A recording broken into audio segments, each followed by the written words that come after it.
Is motorcycle road racing at its best.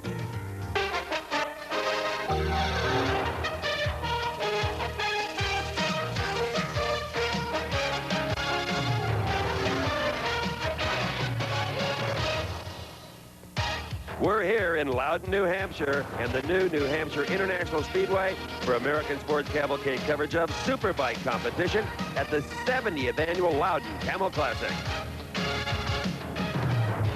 Hello, everyone, and welcome to one of the most fun weekends you can have on two wheels.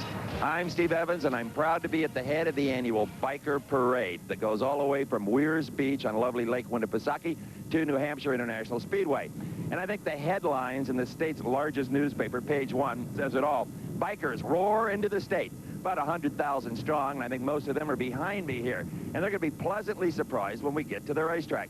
Scott Russell, who has won the Superbike title at Loudon the last 2 years, was not expected to compete. He's overseas gunning for the world title. He raced in Japan last weekend, has to be in Italy next weekend, but he showed up on a busman's holiday, threw his leg over an unfamiliar motorcycle and put it right on the pole, much to the consternation of Ducati-mounted Doug Polen, the two-time world champion trying to win the U.S. title, and he has dominated the series with the exception of Daytona.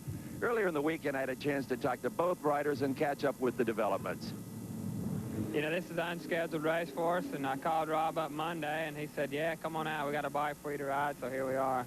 You'd like to make it 3 in a row, obviously. There's something to that. Yeah, I'd love to make it 3 in a row. Loudon's been a real good track for me, and, you know, the team's, you know, maybe needing an uplift, you know, for this year. It's been going tough for the guys, and Polen's been running all over everybody, and, you know, we wanted to come in here and see if we could change it. You think you surprised Doug Polen by coming in from Japan? I probably surprised most of the people, but I don't know how much they care about that or not, you know, but I'm real happy to be here, and then a lot of the fans seem to be happy, and I think it's going to be good for the show. When we race with Scott, they're real good, they're close. I know what Scott's like, he knows what I'm like, and for us, we feel it's actually safer when both of us are battling it out for the lead than we would if we were around somebody we didn't even know. This could be an ideal race for the Ducati, no pit stop.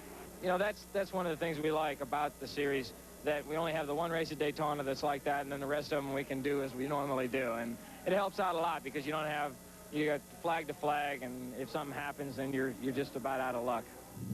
Don't you know that Team Kawasaki is loving all of this? They have absolutely nothing to lose and could reap a huge publicity harvest on just one race. Right now, for more on the afternoon stories, here's Brock Yates. He's on the grid amongst them.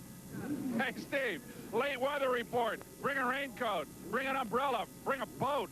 Suddenly, a weather front is pouring through here. We've got some big-time rain showers that are hitting the racetrack, and it's changed everything here at Loudon.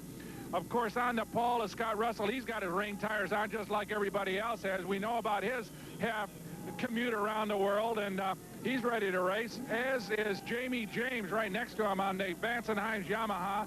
Jamie, of course, an extremely experienced rider, a winner here at Loudon before. Starting third, Doug Polen, who's dominated Superbike competition in the United States so far this season, former world champion. He's on the Fast by Faraci Ducati Twin. On the outside of the front row, Mike Smith on board the factory Honda. He's got a rain suit on. He's ready to go. Looks nice and dry under that umbrella, but that's going to change real soon. Right behind him, starting on the outside of the second row, is one of the finest of the independent riders. That's Dale Quarterleaf, an excellent rider. He oftentimes starts way at the back and works his way up front, but right now he's got a good shot at it right up near the starting position. And this is Miguel Duhamel from just up the road in Quebec, across the border, one of the finest of the riders on board, yet another factory Kawasaki. Starting on the inside of row 3, Takahiro Tiger Soa, one of the finest of the Japanese riders, a young man who has great prospects. He is a teammate of Scott Russell on a Kawasaki. And back in the middle of row 6, this is David Sadowski out of Buford, Georgia, one of the best of the Superbike riders, coming back from a series of injuries and definitely a factor here at Loudon. So Steve Evans on his way in here. We'll be ready to go with the start of the Camel Classic right after this. Welcome back, everyone, to the 70th annual Loudon Camel Classic. I'm Steve Evans along with Brock Yates. Yates, I can't believe it. The sun is out 20 miles north of here at Weirs Beach, and we're soaked now. Yeah, it just rolled in here, and I'll tell you what, these guys were not happy to see it because practice and qualifying took place in the dry, and suddenly we've got ourselves a rain-soaked racetrack. But, of course, these guys do it. They're used to it. They always come prepared with rain tires and the rest of it to run in this kind of weather, but it will slow things up a bit. Well, there was no one even tempted to mount a slick rear tire for this race. Mechanics scanning the sky, and there's really no break in this, no lightning anywhere 360 degrees around. For guys like David Sadowski, this could make it tougher to come from behind. Well, these motorcycles don't need any more horsepower, especially in the wet. They got all kinds of horsepower and a lot of performance at best. Interesting bunch of motorcycles. Of course, the four-cylinder bikes at 750 cc's, the twins up to 1100 cc's. Earlier, Steve had a look at one of the Ducatis to give you an idea of how sophisticated mechanically these motorcycles are and how critical little changes can be. Doug Polen has his choice of two Ducati motorcycles here this weekend, and we noticed a difference in the front end. Notice on this bike on my left, these are high-tech carbon fiber brake discs, very expensive and very lightweight and very effective when it comes to getting hot. Now, let's move over here onto my right, and you notice this bike has steel brake discs, much heavier. Which one is he riding? This one right here. Hard braking is not a big deal here on this New Hampshire course, and this bike is already a little light in the front end and doesn't want to brake all that well. So, with these steel discs, you have more reciprocating weight, which helps plant this tire, squash it down for a better footprint. So high-tech is not always the way to go. You got to adapt them to the course. And just a matter of a few pounds, obviously, can make a difference in performance. So there's your front row. 3 of 4 of these guys have already won here, Steve, so they know their way around Loudon. It's a standing start in the rain, and let's keep our eye on, there he is, Scott Russell on the green Kawasaki #1. The man who has won Loudon the last 2 rows will lead the opening lap with Honda-mounted Mike Smith right behind him. Smith made a great start, came off the outside of the front row, the widest position out there, and jumped up into second spot. And look at 17, at another Kawasaki, that's Miguel Duhamel. He started 6th, right in the middle of the second row. He blasts right up to the front, and in fact has gotten by Smith for second. So Miguel Duhamel not wasting any time. Oh, and look at Smith comes right back. I think they're just testing each other a little bit here. It's the opening lap. Amazingly, all of the starters stayed upright to this point. Everybody using their head. All right, what they're doing now is running through this kind of uphill, downhill section on the back part of the Loudon court. They use some of the big 4-mile super speedway and then a little bit of a loop on the back side. And this is where it gets really tricky because they come down off that hill through a series of S-bands, and this is the trickiest part of this racetrack. We saw Scott Russell going up the hill, pulling the front wheel off, carrying it nicely. You'll see a lot of front wheels in the air where they crest hills. The bike just kind of unloads a little bit. There is number, oh, and look at 32. That is Dale Quarterly coming on, the privateer, sponsored by the Teenage Mutant Ninja Turtles studio. As we said earlier, Quarterly, on a lot of occasions, doesn't qualify that well. Sometimes ends up even in the second tier. And he comes up, and this time, though, he has got the bit in his teeth. And a lot of guys expect him to do very, very well here. Miguel Duhamel on the number 17 Kawasaki has fallen back a few bike lengths to Mike Smith. Now let's watch and see. Now the knee about 4 inches off the pavement. Normally it would just graze it. So the big question is, what has happened to Doug Polen and Jamie James? They have fallen way back and out of the hunt. Here comes Russell. Right behind him is Mike Smith. Then Miguel Duhamel. A little bit of a break there. And that, of course, is Quarterly. And right behind him is Jamie James. So James and Polen, both of whom started on the front row, have not been able to get up amongst the leaders at this point. Now, they may be laying back. They may have a little bit of a problem as far as tire compound is concerned on a very, very slick racetrack. Dale Quarterly, a big guy for a professional motorcycle rider, well over 6 feet tall. And you can see he occupies a lot of the top of that motorcycle. What a fantastic privateer rider he is. All he wants to be is a thorn in the sides of the major manufacturers. He enjoys that role and now has the backing from, as I said, a motion picture studio that's really hot. And he may have as good a budget as anybody, really. Absolutely. There goes the 39 rider. That is Jacques Gwinnett Jr., who has moved up amongst them. He started way back in row 3. Here's Smith, still sitting running in second place on that yellow Honda. He is one of the very few guys that, as I said, Steve's got a rain suit on. Everybody else kind of just jumped on the motorcycles with their regular leathers. But Smith, he's got to stay a little drier than everybody else. And he may have a little edge here. He won the 600 Supersport class earlier today in the random preliminary race. So he's got 30 laps there under his belt already. And Hamel was in that race as well, so he knows what conditions are like out here as well. There's Doug Polen right behind Gwinnett, trying to move up, and tried the inside there as they came off onto the front straightaway. Let's see what kind of Ducati power comes into play. Oh boy, that big twin just blasts away from Gwinnett's 750 Honda. Now that puts Polen up into 6th place. Woohoo, you can see how twitchy the Honda is of Mike Smith as he downshifts. I'm not sure horsepower is any advantage here today at all, Brock. In fact, the big Ducati power might be a bit of a disadvantage for Doug Polen.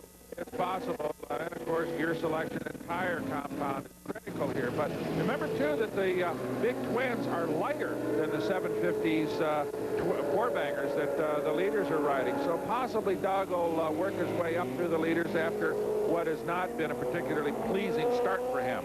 No, but it certainly has been an impressive performance by everybody on these bikes, considering the conditions, and they're really not good at all.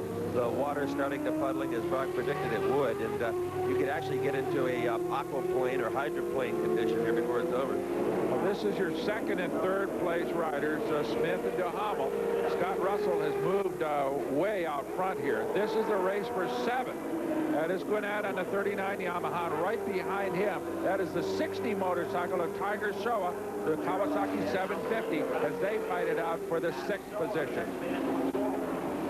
Showa dives underneath Gwinnett. Gwinnett, a Quebec rider from just north of the border here, probably familiar with this racetrack. But Tiger, he is one of the young ones and excellent prospect on the Team Muzzy Kawasaki. And Tiger speaks very little English, but he's got such a fantastic personality that he communicates in other ways. He's a very popular young rider with the fans and his compatriots as well. Stick with us. We'll see how Tiger and the rest can do here in the rain at Loudon. Back at Loudon, where earlier this was the pre-race scene in the Vance and Hines pit, where young Colin Edwards, the 18-year-old sensation for Texas, encountered electrical problems, which forced him to get underway 2 laps late. An unfortunate break for Colin, and certainly took him out of contention right away. Steve is down in the Vance and Hines pit for an update. Can you tell us what happened to Colin Edwards' motorcycle on the start? Well, fortunately, we had an electrical problem. We had to swap out the battery, and it caught us out. Well, electrical problems on this day could happen to anybody, including us. That's true. A lot of water. A lot of water indeed. Tough break for Colin, although he'll try to work his way back up through the field. After 6 of 39 laps, Scott Russell way out front.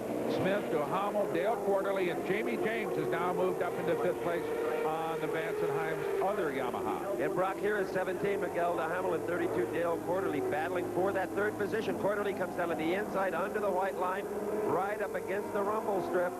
He is a brave guy that goes for it at all times. We have seen some fantastic rides from Dale Quarterly. Remember a few years ago in mid-Ohio when he came from almost dead last? He's really something. He really is. And as you say, he's a very tall rider, but don't forget Scott Russell is also a big guy. Look at this. He is getting underneath Duhamel. Excellent pass in very tricky conditions by the Massachusetts rider. A little Can-Am challenge here between Miguel Duhamel of Montreal and Dale Quarterly. Good stuff. Quarterly coming down the hill. Boy, that's the scary part, I think.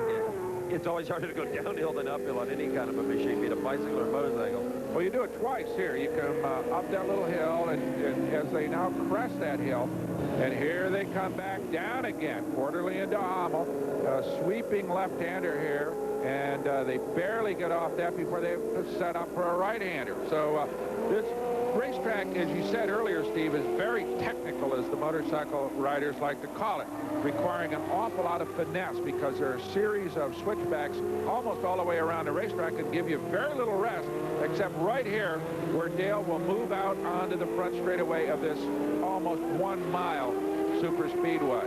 And it's a 1-mile super speedway that this season alone will see a Busch Grand National race, a Winston Cup race, an IndyCar race, this AMA motorcycle race, and a lot more. Now there is 2nd place Mike Smith.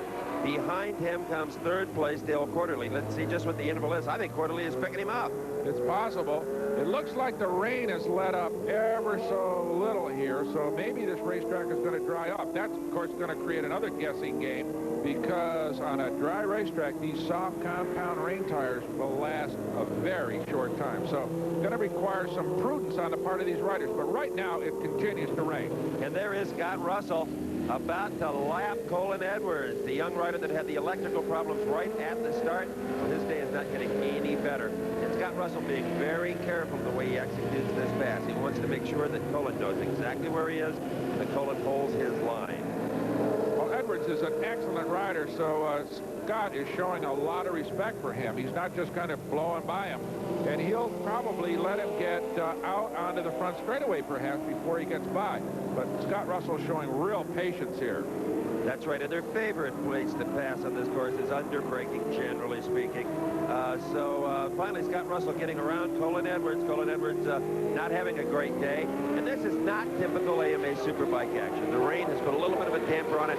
Normally, look at Daytona, we'd have 4, 6, 8 guys sometimes fighting for the lead. Maybe a dozen lead changes in the course of the race. But of course, Scott Russell is such a fine rider that he's making it look easier than it probably is. Well, don't forget, too, that this man is facing some serious jet lag. He came all the way in from Japan and showing great skill here in difficult conditions. All right, here's the fight for that 6th position. Where is Doug Polen? Well, he's right there on the 23 bike, the Ducati. He is the man leading the series. He is the man that didn't care to see Scott Russell come in here. And behind him is the young Japanese national Takahiro Tiger Showa. Doug just doesn't appear to be moving up at all. He just runs about the same lap, about 20 seconds off a dry lap, and just is out there cruising around. I'm not sure whether he has decided possibly that he just wants to finish this thing, that Russell is going to be. Here comes a pass. Tiger will move up into 6th place and push Doug back one more spot. It may be that he says, okay, Russell's not going to run this whole series. I've got the points lead. I'm not going to make any mistakes and take away what I built up here over the season. So maybe I'm just going to sit back here and finish this one out. I'll try to talk to his team owner here in a little bit and see if we can't clarify that. But he didn't even aggressively defend his turf. No, he didn't. And we know how good Doug Polen is, and we know that he's very good in the rain like all these guys are. So he definitely maybe... Oh, here's trouble already. Yep, that is Polen Edwards. His day doesn't get any better. He's walking away from the bike and obviously out for the duration of the race. I'll tell you, a lot of the younger fans were really looking forward to seeing him put on a show. Terry Vance thinks he's going to be the next superstar. Speaking of superstars, need I say more? There's a signal in Mike Smith's pit. The -10 says that he's 10 seconds behind this man, the #1 rider, Scott Russell. What they meant by ride, I'm not sure. He's certainly not going to walk, Steve. No. I guess that was just some kind of encouragement, as if this man needs it. A year ago here, he broke his leg. It cost him the last half of the season, yet he's come back with a vengeance, winning the 600 Supersports earlier and running 2nd in the Loudon Camel Classic. Stay with us. We'll be back.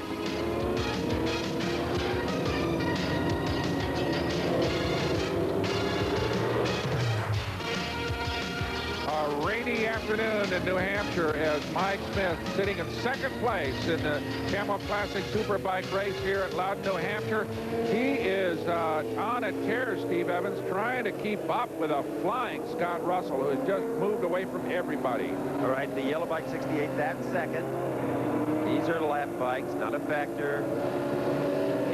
Here comes 3rd place, Dale Quarterly. So quite an interval between Smith and Quarterly, and an even bigger interval between Smith and the rider leading this thing, Scott Russell.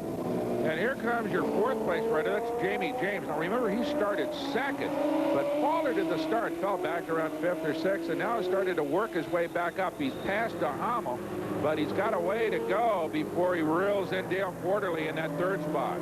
Jamie James has a couple of Busch Grand National stock car rides coming up this year, including one here at Loudon. Here is the pit wall team for Dale Quarterly looking on. They have to enjoy what they're seeing. The big man doing a fine job. All right, as he brakes and downshifts for that first turn coming off the main straightaway, Quarterly has really done a good job in this rain. Remember, he started in the outside of the 2nd row, but got a great start, and all of a sudden burst up among the leaders. Here comes Jamie James, sitting back there in 4th. I don't know, Steve. I don't know whether Jamie's having problems with that motorcycle or what, but he has now started to up the pace, but he was way off it early in the going.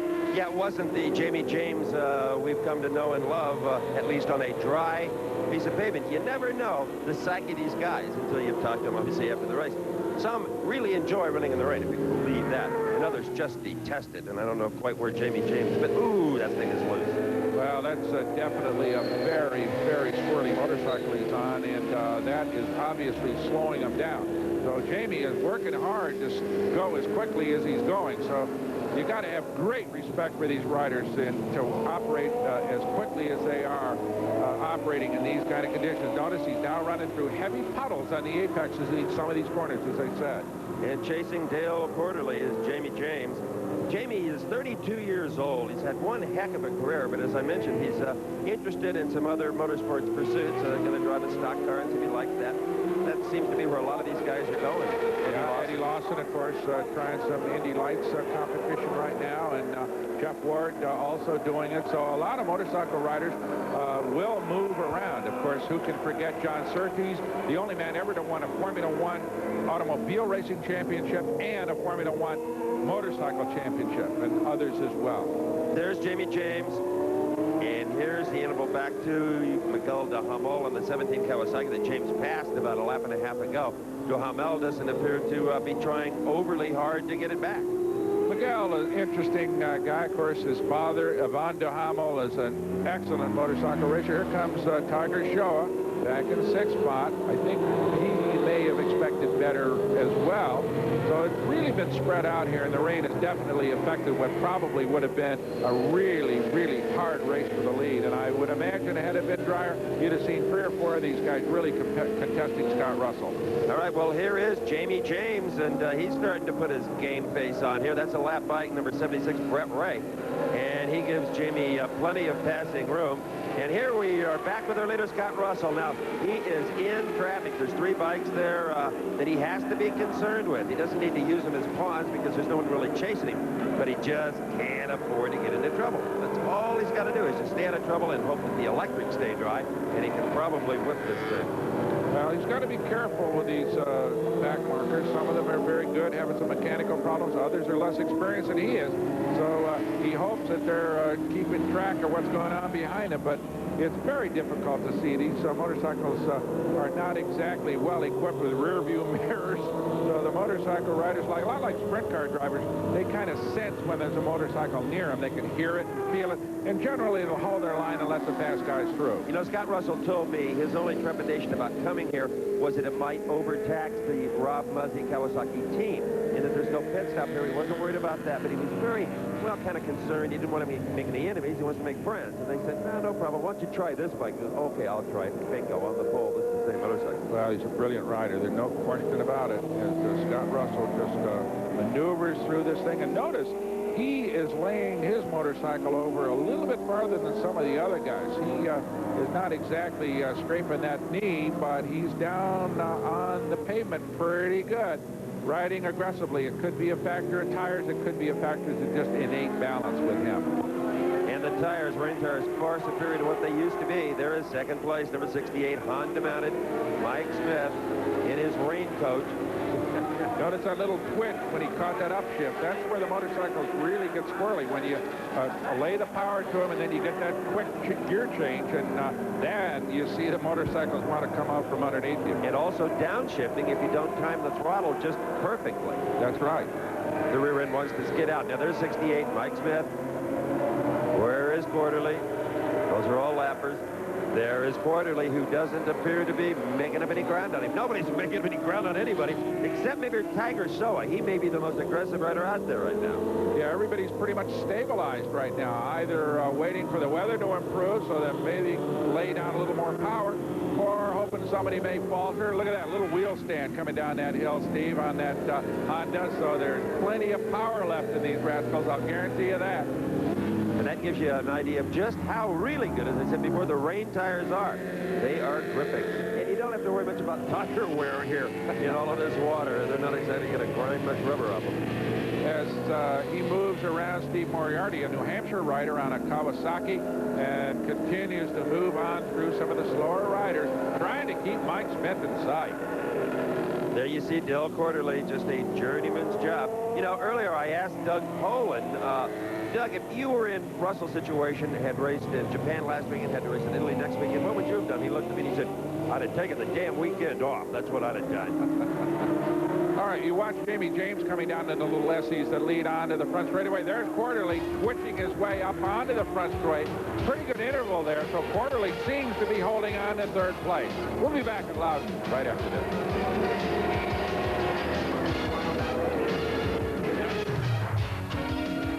We are back at Rain Slick Loudon for the Camel Classic AMA Motorcycle Superbike Contest. I'm Steve Evans along with Brock Yates, and that is number 17, Miguel Duhamel, running in the 5th position right now. Not able to make up much ground at all on the leaders. But back behind him is number 60, that is Tiger Showa, running in the 6th spot, and he is picking up some ground. Oh, yeah. Tiger is probably running as quick as anybody on the racetrack, with the possible exception of our leader, Scott Russell. But Tiger really, as we say in motor racing, tigering. Running around here. Boy, is he being aggressive? I'll tell you what, it looks like he's almost thinking it's dry weather out there, Steve. You know, Brock, when he's not home in Japan in the rain, he's in Oregon in the rain. So pretty familiar stuff to him. As they sweep around this back part of this racetrack, coming down off that little crest of a hill, that is Doug Polen. Now, Doug is back in the 7th spot. And a lot of people, I think, up in the grandstands are wondering what happened to the man who is leading the points here, is a former world champion, one of the finest riders to come out of the United States in a long, long time, world class, as he goes around one of the lap bikes there.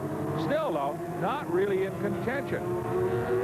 So as he heads out onto the front straightaway, that is the pit board of Doug being shown lap 18, but the 29.2 is the indicator. That is 1:29.2 seconds lap time. Now recall that he qualified third at 1:15.3, so that means he is almost 15 seconds a lap slow. Part of that, of course, being the rain, but it could also be the fact that either Doug is just cruising out there and picking up points, or else has a mechanical problem. Let's see if we can find out. Steve is down in the pits with Geraldo Faraci, Doug's motorcycle team owner. Hello, Geraldo. Rain is never much fun, but you must be a little disappointed the way the bike is running for Doug. Not really. I'm wrong again. No, you're right, but we really want to make sure that the dog is stay up and don't make no mistake, because of the way the point system is. If you crash your DNF, and then it take all season to catch up. So we want to finish. That was the game. And so we don't care about win or lose. We want to finish. That was it. We're playing already that way. So that explains it. Doug Polen running under team orders from the Ducati operation in the pits, saying, take it easy. Just finish this thing. Don't fall off and don't break the motorcycle. All right, here is that race for 8th position. That is 53, Andrew Stroud, 14, Steve Crevier, 39, Jacques Bonnet Jr., 11, Thomas Stevens, all in a good fight there. Now, one thing Geraldo didn't say that is pretty obvious, I guess. If Scott Russell goes on to win this thing, he essentially takes those winner's points and dumps them in the Atlantic Ocean on the way to Italy. So it's as if no one won. Where Jamie James or somebody else out front, I think you see a different Doug Polen and a different attitude for Geraldo. Well, currently, Miguel Duhamel is in 2nd place in the point standings, and Quarterly, who's currently sitting in 3rd place, is in 3rd position. Colin Edwards, he's in 4th in the point standings. He's out. Russell, ironically, is in 5th position in points, but of course he is not contesting for the title. So Polen is really playing a strategy game here, just sitting back here trying to finish this event as the race for 8th continues. That's 53, Andrew Stroud, and 9th, 14 motorcyclist Steve Crevier, the British Columbia rider, as they head down the front straightaway here and into turn number 1. The only chance, really, Steve, where these riders get any chance at all to rest on this very twisty 1.6-mile course. You know, it was kind of amusing, really. Brock and I flew into the Boston airport to travel up here to cover this thing, and it was just wall-to-wall motorcycles on the interstate headed north towards New Hampshire. Everybody cruising along, and then we saw a lot of them stopping right at the New Hampshire state line. They were taking their helmets off. Mass has a helmet law. New Hampshire does not. And then we saw them later on, and most of them had their helmets back on. They just needed to make a little statement here. And the state whose motto is live free or die. Feel the air flowing through their hair for the first time in a while. All in all, it's been just a glorious week-long celebration of the motorcycle. It sure has. And most of the fans that showed up here, even in the rain, have kind of huddled up underneath the press boxes and the guest suites here in this big grandstand at Loudon. But they're sticking around despite the weather. Doesn't that look like a European scene right there? What a beautiful sight. Great camera work, great direction from the guys in the truck. And I'll tell you what, it is a wonderful motorcycle course. It is. It is. Up there on the top of the hill with those pine trees in the background, it looks a little like Spa or the Nürburgring, someplace in Europe. But here it's Loudon, New Hampshire. Beautiful country up here. And up until just a few hours ago, absolutely magnificent weather. Just almost perfect, but we got a little thunderstorm and some weather passing through here, unfortunately, right in the middle of this Superbike race. As we watch Mike Smith on board the Team Honda, unchallenged currently in second spot. We just had a good look at the face shield on Mike Smith's helmet. There it is again, and you can see it's very clear. No fog, the rain sheeting right off it, and that's because of various coatings that they use on them to make that possible. There's Dale Quarterly. Quarterly is moving up. Definitely, no question about it. Well, he's in a position now where he probably can see Mike Smith as he brakes for turn number 1 as Quarterly comes onto this front straightaway. So there is probably, there it is. Look at this. That's probably about a second and a half difference. So Quarterly is moving up to challenge the second place rider, Mike Smith, as they head through these S's. You can see the riders are getting a little more aggressive, Steve. They're rolling those bikes harder into the corners, and the pressure begins to build here. I think the rain has stopped a little bit, and some of the puddling is going away on this racetrack. Well, there is Tiger Showa, and he is the most aggressive rider out there. No question about it. And he's not that far back from Miguel Duhamel. Tiger currently in the 6th position and on the move. He's fun to watch. He sure is, as he heads up the hill through some traffic here. That's going to slow him up a little bit, but Tiger being very, very aggressive. There's your leader, Scott Russell, way out front, currently unchallenged. But believe me, anything can happen in Superbike competition. So stick with us. We got a ways to go at Loudon.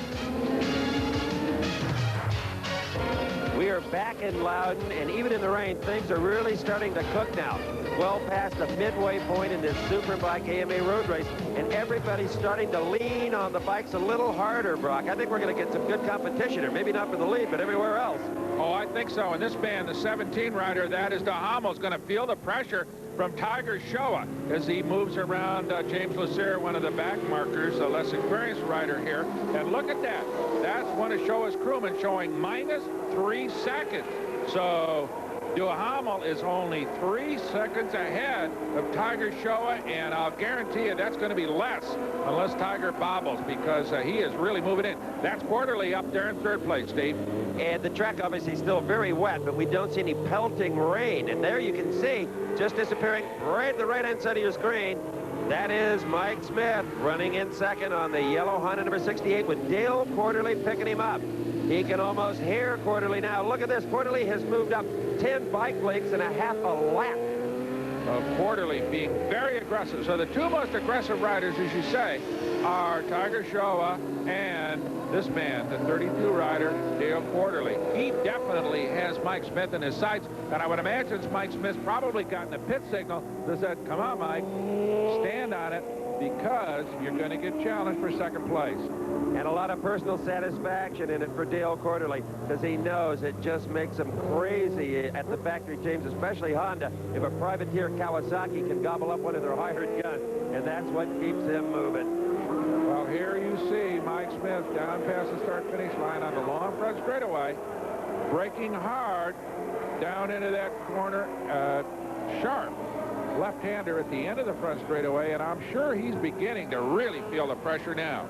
but really riding hard. And look at his knee here. That is Dale Quarterly. You'd think it was dry. You can see he's starting to wear away that removable protective patch across his knee. It's starting to wear out. And you can also see Mike Smith bobble a little bit because they are riding real hard. That's Jamie James, and that is Duhamel. So this race is starting to tighten up a little bit as well. Look at those motorcycles twitch. I'll tell you what, Quarterly is really taking some chances here by riding as hard as he is because this racetrack is still really slick. Oh, absolutely, but you never know the way he's moving. There's Tiger Shoah. He is closing in on Miguel Duhamel, just like Quarterly is closing in on Smith.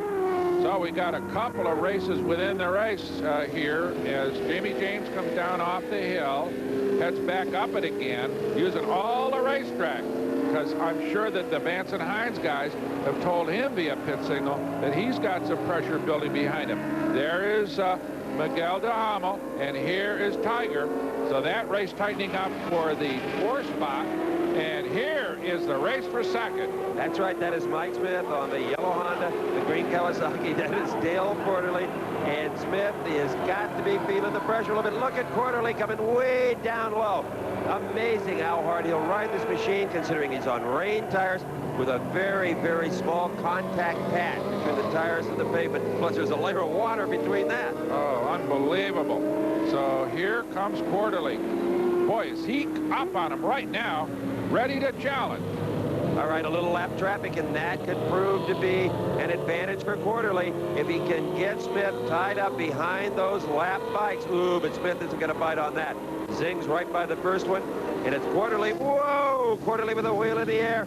He is really hot into this turn on the outside. He's going to take the 45 bike, another lapper, and moves in even more. That was a really wild pass on the part of Quarterly. He crossed the line there and got away with it. He did. He did. He was about to run out of racetrack. Here he comes again. He's going to try to take him on the outside. Quarterly 3 abreast through that corner, and he will take 2nd place. That is typical Superbike competition on a dry racetrack. Only normally we've got a dozen races like this going on. And look at Quarterly now just driving away. It's as if he didn't pass him. It was just another rider out there. Excellent ride by Dale Quarterly, and you can be sure there's some folks in the grandstand because he comes from Massachusetts right near here, just jumping out of their seats as he moves away now from Mike Smith. But we got a long way to go here. Smith may re-attack. He may have seen that line that Quarterly's using and go to school with him and take him back. Here comes Jamie James. He is in the 4th spot. Right behind him, that's Miguel Duhamel. And he, too, is starting to reel in Jamie. And behind Duhamel, of course, is Tiger Shoah. There is Jamie James, the number 2 bike. Everybody now, you can just see they're leaning the bikes over harder than they have been. The rain's not coming down, but that could be a little deceptive because the track... Oh, and Quarterly has lost it into the air fence at turn 10, trying to extricate the bike to get back on it. It appears that he will. He's not hurt. The bike doesn't appear to be bent. Unbelievable. That is the place where Mike Smith broke his leg last year. They put in that inflatable air fence, which obviously saved Dale and the motorcycle from serious harm. So he's back underway, but he lost 2nd place in the going. Let's have a look on an isolated camera. Quarterly carrying a lot of speed into what is supposed to be a right-hand turn. Just a little too hot. Bike is out from under him. He loses most of his speed before the bike comes in contact with the air fence. But still, the air fence prevented damage to the motorcycle and allowed Quarterly to chase it down, get back on, and rejoin the hunt. Now, in that the field is fairly strung out, he only lost 2 or 3 places. Dale Quarterly will be scored as 6th now as he crosses the start-finish line behind Takahiro Tiger Shoah. Stay with us, folks. It's getting interesting, isn't it, here in Loudon? Even in the wet. Well, this wet Loudon racetrack has not slowed down anybody. In fact, they seem to be speeding up as we watch Jamie James on board the Vance and Hines number 2 Yamaha try to hold on to 3rd place against a mounting assault from this young man, Miguel Duhamel. And behind him, Tiger Shoah, Steve Evans. I'll tell you what, Jamie better start to stand on it. Interesting, too. Jamie James on a Yamaha from the U.S., followed by Miguel Duhamel on a Kawasaki from Canada, French Canada, and Takahiro Tiger Shoah from Japan. And there is the Vance and Hines crew. And they don't appear thrilled with Jamie's present plight. No, They know he can run harder, and apparently there may be something the matter with the motorcycle, because Miguel is definitely starting to reel him in. And Jamie, definitely one of the finest riders in the business, not to take anything away from these two guys, Miguel and Tiger Showa. But Jamie ought to be able to run with them, certainly. He qualified second, a very, very quick and experienced rider. But right now, Miguel de Hamel and Tiger Showa are catching him up. Well, what the Vance and Hines crew knows, and we know that as well by our watches, that if Jamie can't escalate the pace here, it's inevitable he's going to get passed by both of these riders. That's right. The closing stages of this race, with the racetrack beginning to dry off just a little bit. Most of the standing water's gone, at least. The rain has stopped. The racetrack's still wet. You can still see these are twitchy motorcycles. And I don't have to tell you how slick the racetrack is as we watched Dale Quarterly ice skate his way across the asphalt for, what, 50 yards after he went off the motorcycle? Of course, he's back in it, but well back now as we watch Tiger Showa continue to press on, trying to move around Jamie James. And, of course, in front of Tiger is Miguel de Hamel. You know, the last time through our picture, I saw a little wisp of smoke come off a Jamie James motorcycle, somewhere from underneath the engine. I don't know exactly what it is, or if it happens at every turn, but I guarantee I saw it. Look at Jamie James brake hard, and look at that motorcycle twitch. In fact, Steve, that's exactly what put Quarterly down, under hard braking at the end of the second pass to straight here. That's right. He wanted to go right, and the bike just went straight. There is Miguel de Hamel, former Daytona 200 winner. Tiger Showa, the greatest set of leathers out there for sure, the most colorful. And there is Quarterly, the man who went down, is seriously back into this thing. He sure is. Boy, he hadn't given up a bit. And apparently the motorcycle was not hurt, as you said. You know, and he went down and is still ahead of Doug Polen on the Ducati, who we thought would be such a threat here. Well, Doug definitely cruising, as Araldo Ferracci told us, not trying to do anything other than to finish this race. Quarterly, not at all intimidated by his earlier fall. Not at all. I think he will be at turn 10. He may take a different line through there, but everywhere else, he's just as aggressive as he always is. The man riding for the Teenage Mutant Ninja Turtles. In fact, they were out here yesterday. I got some autographs. Pretty neat. Here he comes. He may be a little sore in the morning because he did take a pretty decent spill and skated across the asphalt here as we watch the leader, Scott Russell, virtually unchallenged, hasn't had a motorcycle near him other than lap bikes all the way through this race. He just took off from the lead, took it on the first lap, still riding hard enough to carry a front wheel down one of these little hills here. So he's by no means backed out, but a naturally talented rider he is. And he's showing all of his fans why he has made the big jump to the European competition, where you can make $1 million a year instead of $100,000. Back to third, there is Jamie James. Miguel de Hamel has maybe moved up another bike length since we last checked in on this fray. He is working hard, though. That motorcycle wants to come out from under him, as it does with all these riders. Great balance and control required, even in the dry. But when you're riding around on asphalt that is slick with not only with rain, but now with oil and rubber, this is really high-skill stuff. But I would tell you, I don't think Jamie James has the setup that is enjoyed by de Hamel or Tiger Showa. His bike is far twitchier. Either that or he's just having to ride it harder, and it appears that way. It's really hard to tell what it is. I mean, it could be gearbox, it could be motor, it could be tires, it could be suspension, could be any one of a number of things. That a lot of people think these are pretty simple machines that you just climb on them and ride them around. They are incredibly complicated two-wheel racing machines.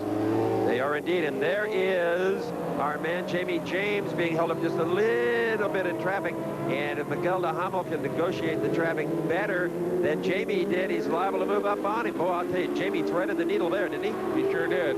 Split the difference between a couple of lap bikes, trying to flee down this front straightaway to get as much advantage over his two challengers as he can, and hopefully get those guys, de Hamel and Tiger, stuck behind those lap riders. He's racing for Supercross points. So is Miguel de Hamel, and there's Miguel, and there's Tiger Showa making a brilliant move around the lappers. Absolutely. It didn't slow him down a bit. Here's Doug Polen, your current Superbike AMA points leader, former world champion, as he just sits there gathering up the points, trying to extend his point lead over Miguel Duhamel, who is his nearest competitor in the overall championship standings.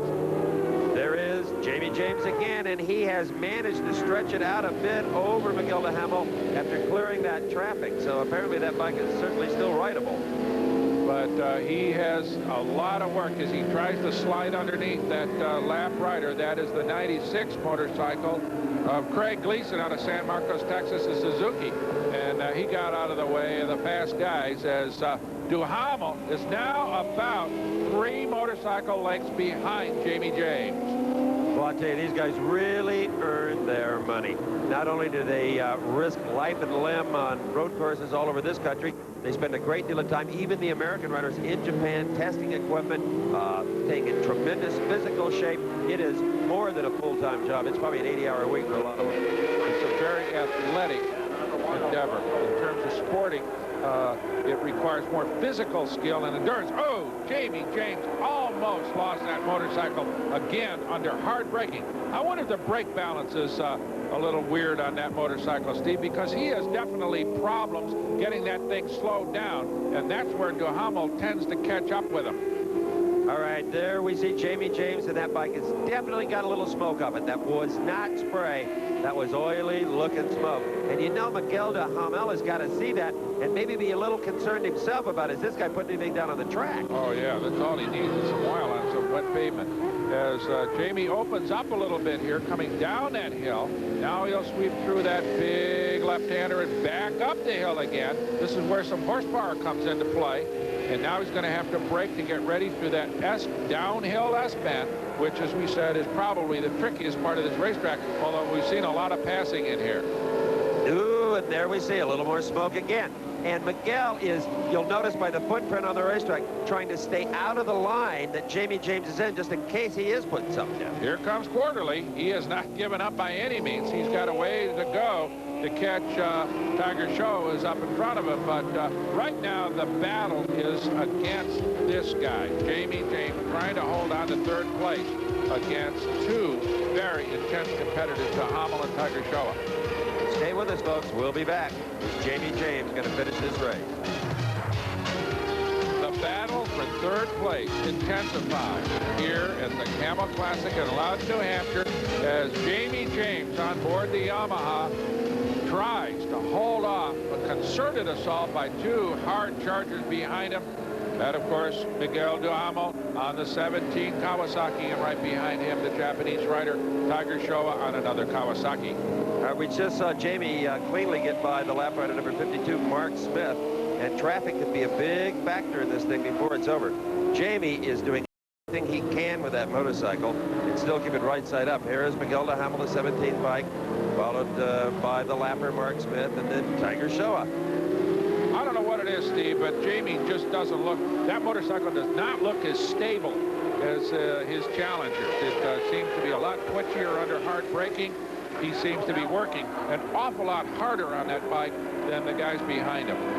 That's very true, and of course, Terry Vance, Byron Hines, famous for setting up the perfect motorcycle, but it may have been set up perfect for the dry, not the wet.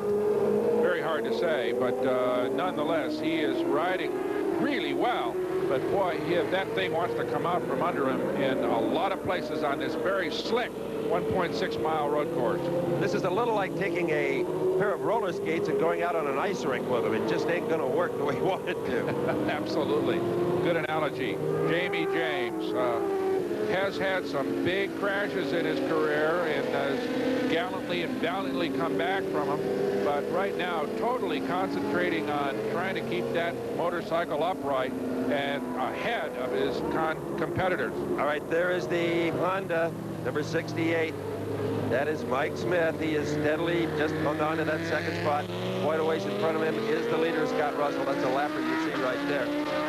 Boy, I tell you, a good finish here, 1st or 2nd for Honda's Mike Smith would probably increase his stock pretty well on that factory team. As we said, he was hurt here a year ago, right at this very racetrack, was out the rest of the season, and he is showing right now, proving to fans, journalists, and his bosses as well, that he is a very competitive Superbike rider. Whoa, close there, Mr. Smith. Get on that throttle just a little bit early, and one of these things will come right out from underneath you. Mike Smith is concentrating this season on the Super Sport 600 class, and that may be why he's a bit of a surprise at running as well as he is here among these guys, but he is a very accomplished rider. You know, all the bikes are a little twitchier now, and I think, Brock, it's just because they're just riding them harder. Yeah. Getting closer and closer to the white flag that signifies the last lap. Everybody wanting to finally get into the position they'd hoped for at the beginning. There is number 17, Miguel de Hamo. And look at Tiger Showa. While we've been concentrating on Jamie James trying to stave off Miguel de Hamo, here comes Tiger Showa up to challenge Miguel. Oh, he is a feisty little guy. What else would you expect from a guy named Tiger? I think he earned this nickname. Oh, I think so. This is going to be interesting. Let's see whether Miguel, who suddenly has a major challenge from right behind him, can he hold him off? Just a little series of S-bends here. Look at this. Tiger goes around that lap rider as Miguel cuts inside him. So they both get through without trouble out onto the front straightaway. Let's see what kind of horsepower advantage either one of these riders has. Well, they're both on factory Kawasaki's, so on paper it should be pretty equal, and it appears to be, actually. Yeah, it looked like, though. Look at this. Tiger got some advantage under hard braking because he has picked up maybe 4 or 5 motorcycle lengths. And look at this. Through the S's, he is really catching up on Miguel. And now he's going to go down low. That's the shortest way through that turn, but not enough to make a pass. Let's see if again he tries to dump. He's going to follow Miguel through this turn and probably try to pass him under braking. Up the hill, and they're going to go crest this hill and then drop back down again. Brake hard, make that left-hander as Tiger tries to get underneath, and that won't work. Now they're going to go back up again and crest the hill one more time and then come back down this series of S-bends. Now these are team riders, both mounted by Rob Muzzy on nearly identical Kawasaki's. Probably the only changes would be what the individual rider might want to suit his style, his weight, whatever. Right now, Miguel seems to be able to hold him off. Tiger gets pretty close to him in the tight stuff, and then out on the straightaways they're about to head onto right now. It looks like Miguel gets a little bit of an advantage coming off the corners. Notice, but here comes Tiger. But he's not going to be able to do anything there. In fact, I think Miguel opens up a little bit on him. But under hard braking, here comes Tiger back at him again. He's got to make a clean pass. It's not as if that was a Honda or a Yamaha in front of him. That is one of his own teammates. And I guarantee you Rob Muzzy will be very crabby if the young man from Japan takes them both out at the same time. And he does try to execute that pass right here, but he still can't quite make it work. Lap traffic is going to work to his advantage. de Hamo gets hung up behind it. Got the inside line, and that was enough to move him around Miguel. A great pass. Miguel, I don't know what happened there, whether he came up on that lap rider awfully quickly, and suddenly it was enough to give Tiger Showa that brief look at daylight, and he took advantage Well, of it. being in the catbird seat as he was, Tiger really had the advantage in that situation. That wasn't totally a fair fight. All right, this is Jamie James struggling now with a motorcycle that is definitely smoking, trying to hang on to third place. Stick with us. We'll be back at Loudon.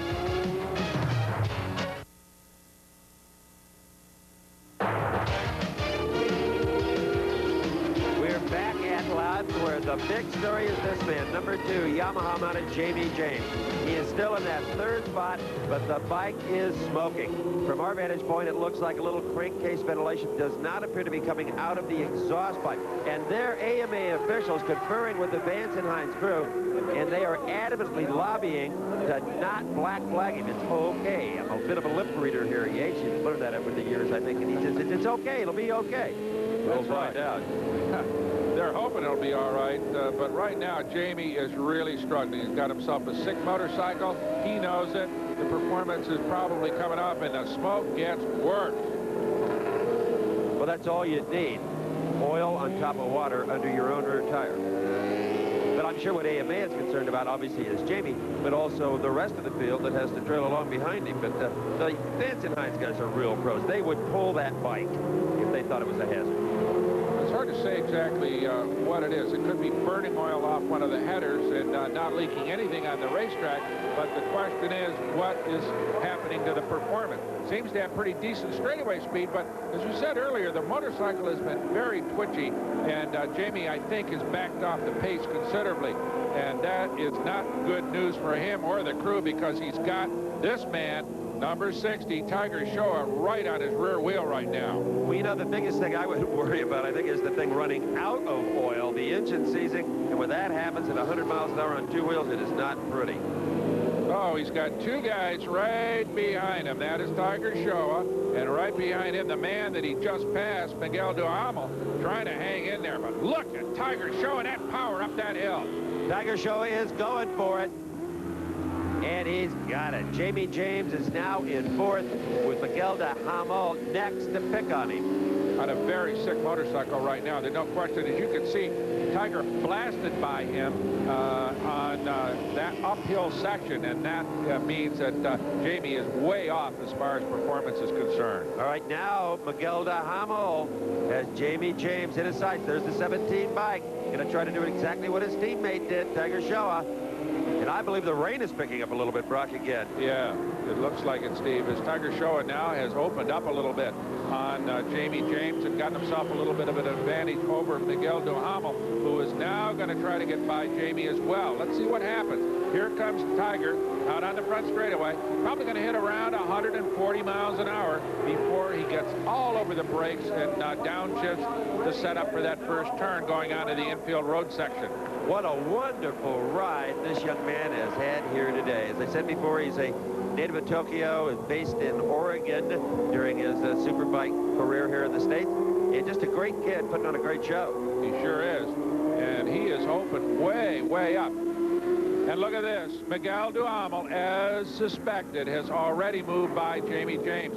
Motorcycle, it continues to falter. Jamie's struggling now just to get it home. That's all he's worried about. That's right. Jamie James cannot mount any kind of a defense at all right now. As you said, he's just got to try to get some points for the Yamaha team.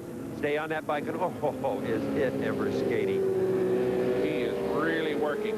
A lot of people don't realize that oftentimes the guys in the middle of the pack or the back of the pack are riding harder than the guys up front. This is true in all kinds of motorsports, because the motorcycles or the cars, be it whatever it is, up front are really working well. But as you can see, Jamie James is now riding harder than he was when the motorcycle was in good shape and he was sitting in third place. This is like trying a high wire rack, the Great Wallinda, you know, going across the Grand Canyon or wherever it was, the Tallulah Gorge.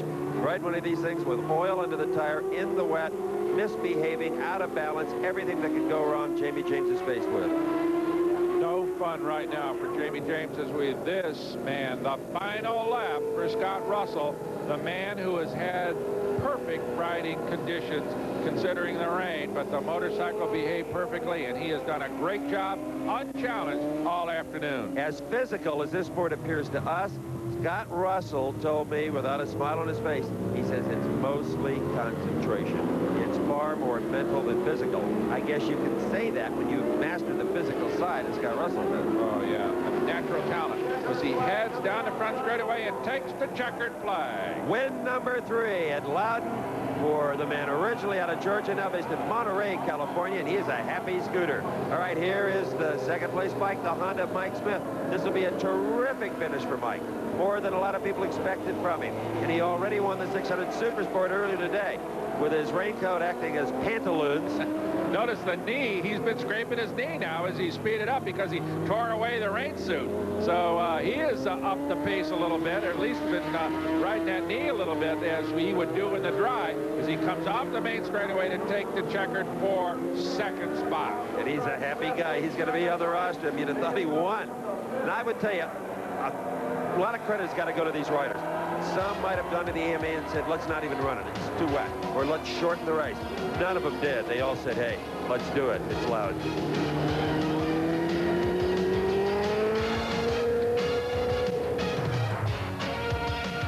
Well, it's over at Loudon, but what a race. Let's take a final look at the results. That's Scott Russell, of course, your winner. Mike Smith, Takahiro, we call him Tiger Show, in third. Miguel Duhamel, fourth. Jamie James struggling into fifth. Dale Quarterly after a spill in sixth. Doug Polen riding into seventh. Andrew Stroud, Jay Gwinnett, and Thomas Stevens in the top 10. Let's go to Steve. Well, Russell, the Rain Man, has made it 3 in a row here at Loudon. Boy, I tell you, you came, you saw, and you whooped them. Yeah, it went good. You know, got a good start, and the Dunlop tires, they work so good today. They've never worked that good for me in the rain. We've had trouble in the past. These guys put their heads together and come up with a good combination. And Loudon, and it's always been good for our Kawasaki. So we just, I just put my head down and ran, you know, and it worked out good. And you ran like a guy with nothing to lose. Running for the world title, you had a lot to lose. These points don't mean anything to you. Pride and a little bit of money. Yeah, I just wanted to prove a point, you know, this week that I can ride in the rain, and I hope we did that, and you know, carry this momentum over to Europe with us next weekend. And it's real positive stuff for me, and I needed it bad. Good luck in Italy. Thank you. Oh, what a performance. Brock? Well, Mike, you and Quarterly got into it for a while. Yeah, Quarterly came by. I read my pit board, and he was chasing me, and boy, I was getting nervous. I was letting the thing slip a little bit more than I wanted to, and I finally had to just calm down, and he came by, and I thought, well, I'll try to stay with him. And he threw it down over here going into, I think, turn 5. And fortunate enough for me, it put me, you know, I couldn't have stayed with him because he's definitely moving. Were there any places on the racetrack where there was a lot of standing water that you really had to be careful on? Yeah, right at the beginning, it was pretty bad in a couple corners, especially coming on the front straight. There's about a 2-foot puddle there. But we kept hitting it and hitting it and hitting it, and I guess we just knocked all the water out of it. Great ride. Congratulations. Excellent. Steve? You know, I found Doug Polen, who finished 7th, back at the truck, and just like Geraldo, he too is smiling. You both are smiling. Oh, yeah, there's no doubt. I mean, I finished decent. I finished actually better than I thought I was going to finish. Here in the dry, we had a front-end pushing problem. Put a little water in the racetrack, and it doesn't really help a lot. It makes it a little slippery. So, yeah, we tried to adjust for it. Didn't work out. And the right guy won. Let's face it, those points will be dropped into the Pacific, on the Atlantic, rather, on the way to Italy. No, no doubt about it. I mean, there you go. I'm already still 33 points ahead of Miguel, and he's in second right now, so we're on to the next racetrack, and we'll try and better it. A lot of heads up riding out there today. The fact that really only one guy went down, and he got back up. Yeah, and finished in front of me, you know? I mean, it's kind of like, hey, when you can fall and then get back up and still finish in front of me, hey, you must be doing something right. Well, you did a lot right today. Congratulations. You did what you wanted to do. That's it. No doubt about it. Got the points lead, and we're on to the next round. He could win it all this year. Probably will. Right? Well, Steve, despite the weather, a great day of racing. What a terrific bunch of professional riders, and a pleasure to work with them. For Steve Evans, I'm Brock Yates. Thanks for joining us from Loudon, New Hampshire. The executive producer for American Sports.